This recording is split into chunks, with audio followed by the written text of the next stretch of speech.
Oi pessoal, tudo bem com vocês? Hoje a gente vai jogar FNCS, então já vai deixando seu like, se inscrevendo e já bora indo lá. No final desse vídeo eu vou dar salve pra todo mundo que comentou. E já bora indo lá e eu esqueci de pegar as armas certas.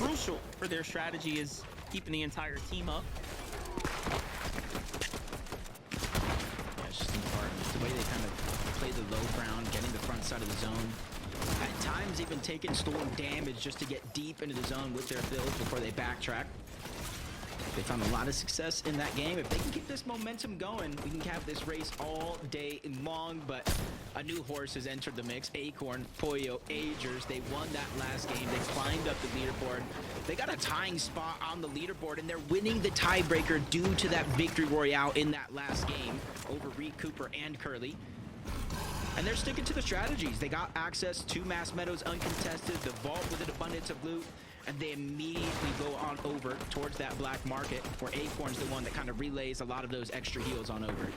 Yeah, what's really nice is they're keeping up the pacing, the momentum that they kind of left themselves off with games 5 and 6 yesterday, really setting them up big time to be in the conversation and then to, of course, initiate the tournament day 2 with a win. It's going to be the perfect storm here for them right now. And you can arguably say, you know, it's about a five-way tie between 3rd down to 8th, right? They're all just within a couple of means points away from each other.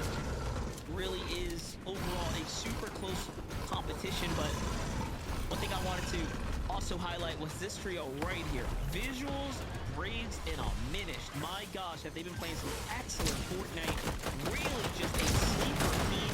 This is one that's been around the block for a long time, right? It's not a trio that's just new, tomei socapa. but they seem to have this season figured out. Yeah, whether you're, doing the watch parties, Fortnite comp report, or Ozzy himself, this is always a team when I'm looking at their predictions, Monster. They're a dark horse. They're always in the conversation. Even when Visual and Braids were a duo landing at a split drop that they made themselves, they always command that respect. And with the early game that we saw, with a Minish going down, eliminated by Peterbot, we saw Visuals going down over towards Foxy Floodgates, forced to reboot. They were still able to pull off a 6th place with 6 eliminations, which gives them that 24-point lead over 4th place. And last game, I mean, just played from a Minish. Incredible stuff. Make that push and keep this tournament run alive. Keep them in the game to even have a little piece of an end game there. It's definitely the difference maker. Ritual Cold and Peterbot, though, just kind of setting up here. You can see they've already Já tô descendo. to do over at the drop. Now they're looking to kind of disperse out. Meanwhile, Kanata Bolts back on the hunt here, continuing to take these eastern fights, and most importantly, take them with no fear of sitting in the zone for a while. I mean, look at the head count here. They found Yusuf and then box them up. Oh no. Gotta be doing better than that. Yusuf somehow didn't even have his Preciso de uma dose mais rápida. control before this all kicked off, and then Bolt's getting right to it. Wonderful tags there. That's some big damage for them right now. Yeah, even though they're able to get Eulogy back, they're not really able to do anything with it. And I like the way Bolts played it, even though they didn't need it, because as you said, they boxed him up. You saw how he went across the entire left side, let Sphinx and Kanata push directly towards his opponent. He was prepared just in case he was trying to disengage, run out. He would have ran into Bolts, but they were just too quick. Bolts didn't really get to do anything. Maybe the next fight, buddy, as he's looking towards the backside of zone. He sees a full trio back there, and right now, it's essentially up to them how long they want to stay here at this spot on the map, how long they want to try to hold the team out, and how much surge they think is okay for them to rotate out. Back on over to the Seafort City. Zone's still kind of hovering around this general area, so a lot of time bought here. But you notice the markers are out. They're going to be looking to focus on the eastern teams. Teams like Kanata potentially that are out there. He just blocks it off. No. No free damage for you over there, but they're still able to sneak some through. Thresh just looking at that armored vehicle, trying to rotate in towards zones. Definitely hard to land shots, but if that 3rd player, your trio, is in the back and he falls out, you leave him behind, it's almost open season, so you got to be careful for that one as you're rotating through. As Muzz, Rise, Yapko, you can see they're already beginning that rotation out of shiny shafts, slowly but surely, since the zone is rather close. And you can kind of see where the zone is at this time around, just inside of Lone Wolf Slaver, maybe a little bit of brutal boxcars on the side.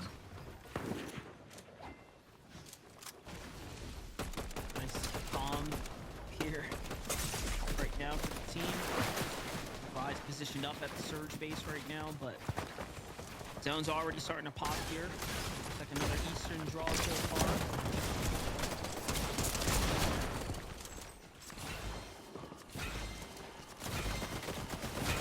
Just looking around, see how many teams are still going to be left behind.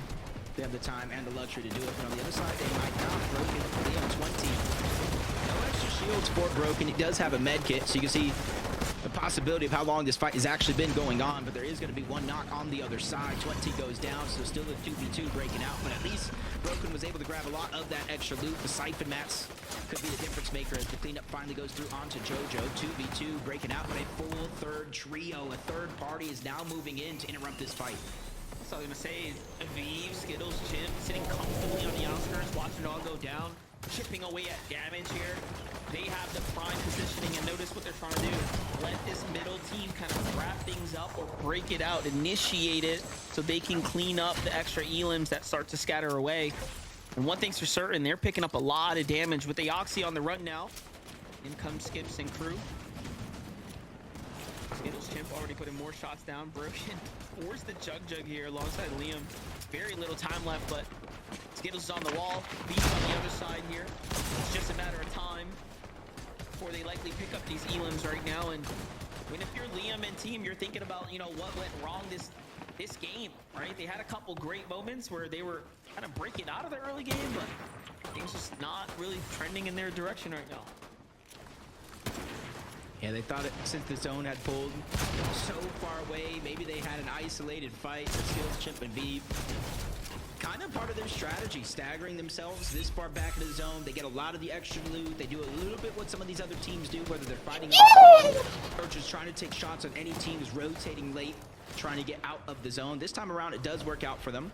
And one of the big reasons why they feel so comfortable staying so deep into zone on this side of the map is because there's geysers, launch pads, and obviously if they have the kneecappers, there's a lot of different mobility tools they can use to close the distance quick. Highlight how things end up looking there, and I was just looking at the standings. That's going to put them up in 13th place right now. A couple of eliminations away from 12th right now for Aviv, Skittles, and Chimp. We're keeping tabs on them, seeing if they can fight their way into a top 10 after this game's over.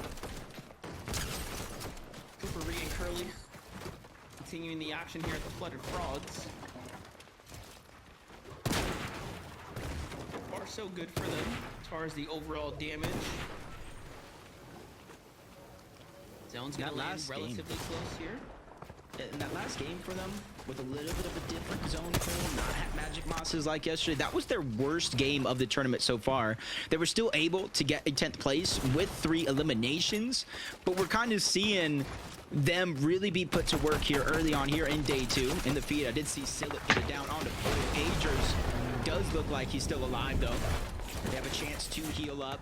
They have Medmis smokes, water sprites, a bunch of different utility, and they have the luxury to go back in the zone over towards Mass Meadows to get the reboot back onto Pollo. So it should be not too much hard work for them to be alive as a trio once more. The biggest thing that I'm really watching out for is with Pollo going down, getting rebooted, how much surge did they actually lose off of that?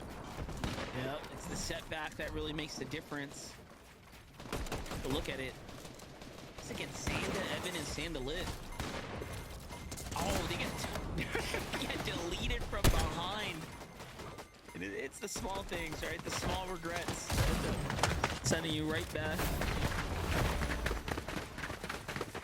feel like it's happening more and more where you think you have an isolated fight that deep in the zone, and then out of nowhere, a third team comes out of nowhere. Visuals, Braids, and Diminished. They were able to quickly move north from Foxy Floodgates. They're trying to get the Brutal Boxcars Mountain. And if the trend continues and we have some of the same zones game after game hovering over each other, we're going to see a lot of proactivity come out of some of these teams, this being one of them.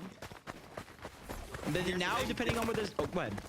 I was just going to say, this is where they positioned up last game, right? They seem to be comfortable coming here, taking the fights on this mountain, but this time around they wanted to get here early so they didn't have to really box out, you know, a team while getting third party. So they get the full wipe, and then look at that, they're fully based up now.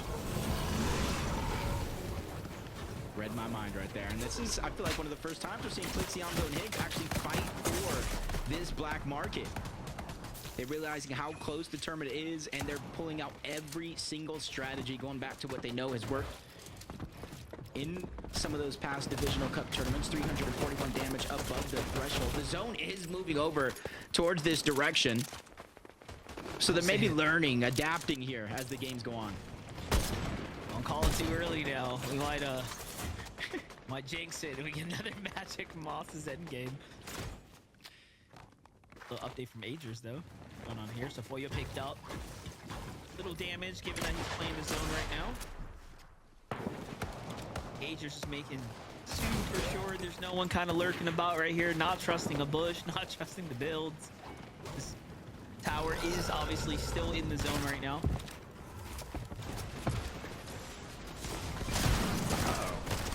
Like a stroll in the park on one side, but on this one, Yamza just takes a big shot, maybe even kneecapper on top. Clicks as well, dropped down to 105 HP and shield, forced to backtrack. At least he reunites with Higgs, where he knows he has a little bit of extra help, so that way he can finally pop those heals. It's Yamza the one that has a little bit of worry. I say that lightly though, because he already has elimination onto Tony. That's going to help with the Siphon, the extra materials as to continue to push forward.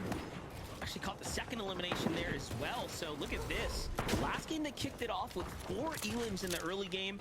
This time they're finding some mid-game critical fights here. And then they get to secure the market and everything in between right now. This is actually perfect. Now you look in the outskirts. There are other options as well, right? You have to think about how those teams are likely thinking that they need to get into a surge fight as well. But if you're Higgs, Yamza, and Clicks, they got a brief glimpse of how well set up they are right now. It's just unfortunate. Creon's by himself, and they have some extra HP down below, so they can literally outstay their welcome over there. Rise, Yapko, Muzz, still slow to rotate. Pulls further and further towards brutal boxcars. Again, that mountain range that some have invested into early on might have been the fruitful play that works out. With 845 damage above the threshold, they really don't have to worry about anything other than making it to zone, and it sounds easier than it actually is, because you saw what Trio is waiting at the other side. Somehow, some way, miracles are true. They weren't spotted out. They could see Ritual and Cold moving their heels out of the base. And look at how quickly they end up boxing down to hold up Agers, Acorn, and Foyo, not letting up the pressure here. They end up tailing that team that just got to pick up right off the outskirts on the bridge. It's G-Monster and Osid who fall now to the hands of Agers, Acorn, and Foyo. So, big set of eliminations here. We talked about them being out of damage. And they're only 181 above after picking up 2 eliminations. So it shows you they could have been 500 or 600 behind just moments ago. Oh. You know where it's going, right, Monster? You know where we're headed. Maybe they can take the train. We're going to brutal boxcars is what it looks like. That mountain range that some invested into might be worth it. As Jojo Fishy trying to pass Peterbot, he gets taken down from one player to the next. Aoxy feels that same pain, and they felt it twice in the same game, because remember, they were trying to disengage as a solo. At least he got the reboot attempt onto some of his teammates, but these are the things you really just have to watch out for. And that's only their second elimination so far, and they're almost 600 above the damage threshold. You guys see why Muzz and team were like, oh, wait a second. We're not going to get by this base. That's exactly what happens. They were looking to dive onto the next team they saw for sure. Sphinx, Bolts, and Kanata, though, 113 damage below the threshold. This is obviously one of the worst positions you could be in here. And they have a decision to make. They're going to go 5 splash down and then into the box here. So Aviv, Skittles, and Chimp are an option. And then you have Cooper's team down low. Ooh, Rhea and Cooper Curly have to be counting their lucky stars, because Bolt, Sphinx, and Kanata are on the way, and they're hungry for an elimination here. They need damage. Nothing just yet. This is not good. Sphinx goes down, eliminated. Active Storm Surge means you're not going to get knocked. And they're just falling further and further below, from a little bit over 100 to now 321 damage below the threshold. That's close to 2 full eliminations on the players. And it's something that you got to be careful for, because they don't have any extra heals, no shields, no HP. Luckily for them, they're able to look to the backside of the zone and trying to land some shots, but it bites them in the end. Aviv, Skittles, Chimp, they might have forgot about him, but they didn't forget about you. They turn on to Kanata, get that elimination, and force Bolts into a mad scramble. Tough spot to be in here now. And although he has to play defensive, he can't, right? Like, you don't have the luxury, you don't have the time. There it is, things are active. into it. Amplify cleans him up. That's going to be the end. Team Kanata there. Cooper, Ree and Curly take full advantage of the fight to take and break off their store. Meanwhile, Rise and Jasper, no troubles in the world right now as they go for an early rotate to try to get to this zone. And I'm a little curious if this was the best way to go. There's a huge body of water. Team's already set up on this side. Just gonna have to watch it play out. Just trying to heal up. Gonna send some passes around that Chug Jug before this rotation, just to top everybody off. Rise peeking through. And they got to be careful here because, like you said, they have to go over that open body of water. Now they're one of the last teams to rotate on over. And if anybody is going to be the one served, they're definitely going to be looking back. And on the other side of that bridge, they're going to run into Clicks. They're going to run into Yamzo and Higgs. And they're going to put pressure on every team that has to rotate through that water. Jacob, I was asking myself, what team could it, like, who pulled the zone right there? Like, who's set up already on the other side? Big body of water to protect them. It's Clicks, Yamzo, and Higgs with the prime positioning. Talk about key real estate right here. This is a perfect position to be in. Not only that, they have the natural elevation and the high ground up above them as well. This is where you want to be right now. Not too comfortable. You can see Clicks just kind of staying on his toes right now. Replay coming in for Cold Ritual and Peter Bot those. They're finding eliminations right now. Keep in mind, those are points, right? Starting to rack up there. Trying to close that gap, 6 points. It's not much now, but you definitely cannot let Peterbot, Cold, and Ritual continue to get more and more eliminations as each game passes. It's almost been the trend. 69 above, though, for the Major 1 champions. They've had a few struggles in this game, but they're always figuring out a way to make it work. The zone cuts back just a little bit in their favor, and that gives them the option to look across. Menor, eu acho que eu tô jogando demais. That's going to be their target. I was literally just saying you cannot let them pick up these eliminations, and there goes Peterbot getting another knock on the Cynics.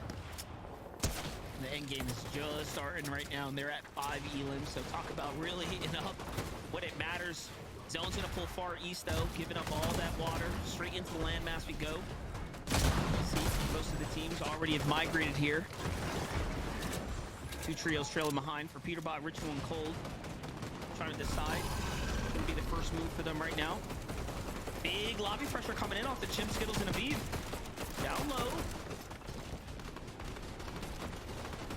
I think they figure a lot of these teams are going to have to rotate in their direction, and that's going to be the best chance that they got to try to catch some players off guard. Some damage able to sneak through, but not much. But this is the zone. Kelly really broke this down to start the day. They pulled it on the front side and immediately built up.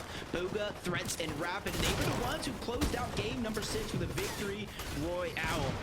And so it's going to be interesting to see if they can actually close this one off. They're looking across and seeing who is actually going to try to make the play to contest them. Where this next zone pulls monster is going to be so pivotal on Threats, Rapid, and Booga's next moves. You can tell by Booga's body language there. He is eyeing up Reed's base. They are a little too close for comfort to second height. Wouldn't put it past him to dive in, but look at this. He just can't get a break. Oh, Acorn and Boyo get eliminated in 14th before the real placement point starts to kick in and kind of add up, but it was a struggle of a game just to even get this far. Clicks, Yamzo, Higgs, though, they have not stopped playing the perfect frontside low ground all weekend long, and they just continue to do so. Another top 10 is just moments away. You see the huge difference, though, in their inventory this time around. The Mythic Collateral AR, the extra splashes, they did make their way on over to that black market to try to take use of their Lone Wolf POI. Peterbot looking to chop down high ground, but they got to be connected somewhere else. And that's the thing that they're going to look for it, but instead they run into Craze on the other side, but they're not back Não, só agora eu fui morrer. especially now since they know they're going to have to rotate. And you see them looking through the wall, eyeing that team before they rotate on out. Just trying to be very, very precise about their rotation, and they even change LAers during this next pull. And now they're looking up. Peterbot knows if they want high ground, now would be the time to try to take it. Yeah, they wanted to chop it down, but it's connected to the steam stack there. He didn't see or notice the fact that it is just going to be there and set up, but Yamzo, Higgs of the Gold Rush splash effect here continuing to rotate. It seems like they pull a little bit of a favorable zone on the low ground as well, so that's going to be perfect for them. Meanwhile, Booga, Threats, and Rapid managed to re-secure the base here, so all that material count doesn't go to waste, but Peterbot doesn't care. He's had enough of high ground shooting down. He's starting to eye up Booga.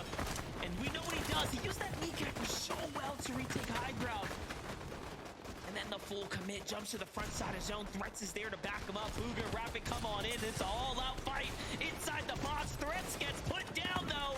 Peterbot is showing up once again. This time, he wants to win, though.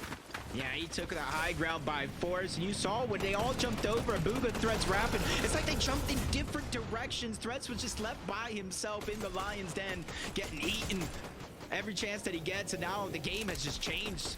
A huge threat is going to be on the high ground. Cold, Peterbot, and Ritual. They didn't get the win that they wanted in game number 1. They got the gap closed by LUK'SPLAYER and Higgs, and now it's their time to reopen that spread. What's most important is that they stay alive right now. Everyone has to stay up. Ritual, though, takes a huge amount of damage right now. Someone ends up contesting them for high ground, Oh, no. and Ritual falls first. It's Cooper, and it's Reed who's here now, showing up as well. But look at the fight. He's showing Vert show up, too, for a little bit of high ground. Everyone wants a piece of this, but Peterbot's had enough. Once again, he's here to fight back. Taki thought it was safe, he thought it was easy, no, but Cold. sidelined by Pete. Cold goes down, Ritual as well. Peterbot able to get a knock on the one, but he knows he can't clean it up just yet. Vert's still down below, but he's getting boxed off, backside of zone. Peterbot still has the siphon available when that elimination finally gets cleaned up, so he has all the time in the world here to look back at the Vert and figure out what he's going to do, and he has no chance to contest this high ground. Still a good amount of builds left for Peter as well as a solo. The only team trio up is Clix's trio on the low ground. Look at how many eliminations they have managed to secure here. They are running away with things down. But Peterbot is still in this game, still looking to earn points, still looking to keep that gap from opening up any further. He's already at a total of 11 elans with the trio here. He finds Johnny as well, still finding more, and then finds Vert, making sure that he's securing the points here. He says, you may be winning the war on the low ground, but I'm here to take it all home. Hold up, Peterbot finds Higgs, and now the Cypher's starting to cook in. Another shot out to Clicks, and he is still going right now. One thing for certain, he's going to keep the pressure up and make it nice and close, but in the end, LUK'SPLAYER and Higgs secure the dub. And it just leaves me asking one question. Were those eliminations that game from Ritual, Cold, and Peterbot enough to make that 11-point difference from the victory royale mean absolutely nothing? This is what we wanted. The entertainment. This is Cinema Monster. It's crazy because it doesn't matter if you win the game, if you're letting Peterbot's trio earn all of those extra points. He's just taking away the padding that you could have otherwise secured, but you have to give so much credit to LUK'SPLAYER and Higgs.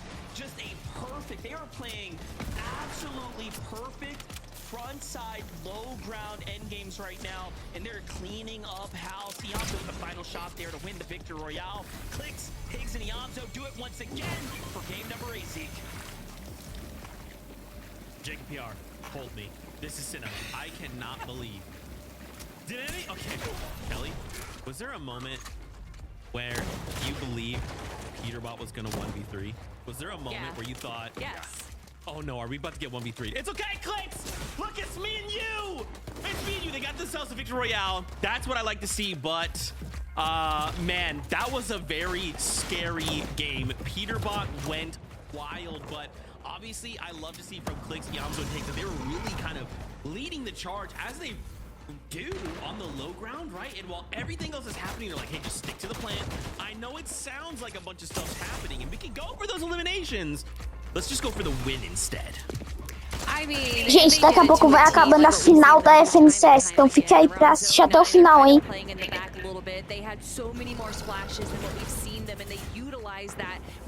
Essa é a última fase, quando chegar a gente acabou.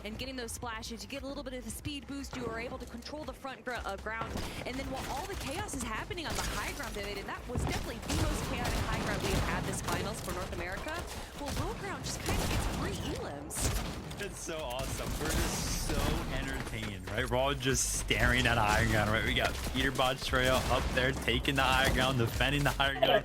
Oh, o Clix, que já teve skin dele. Nossa, o bicho é muito bom. Down. Monster makes the call. There's only one full trio alive. It's Clix's trio. They're putting on a clinic on the low ground for the observers. It was like pick your poison, right? No matter who you picked right there, we were going to be entertained.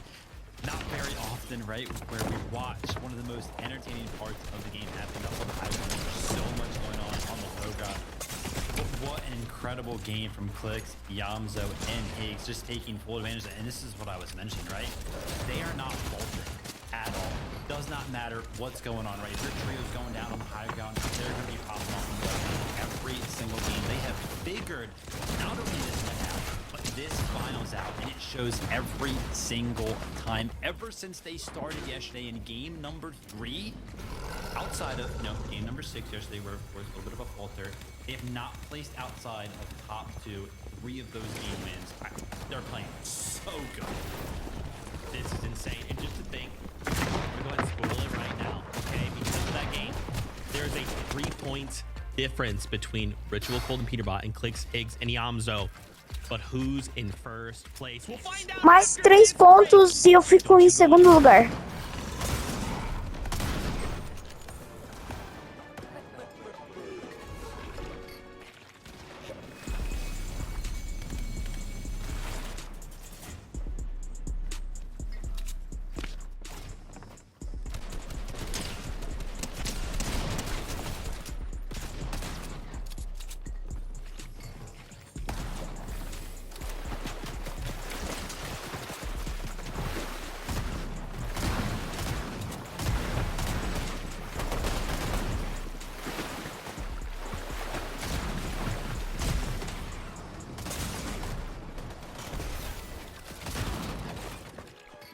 Falta 2 pontos, só quero morrer pra terminar o videozinho. E vai ser o torneiozinho aqui dentro desse modo, vai acabar. Pô, minha equipe empatou, falta 2 pontos pra nós também.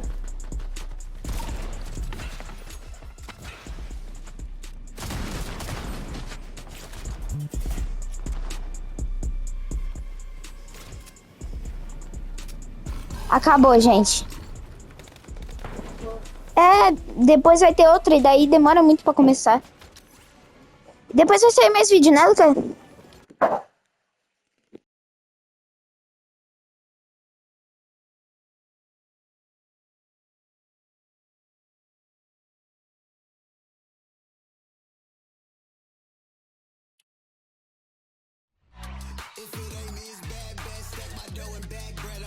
A gente jogou o segundo pequeno torneio da FNCS. Se você gostou do vídeo, deixa o like no canal. Obrigado por comentar no último vídeo. Vai lá assistir nosso primeiro shorts. Até a próxima e falou!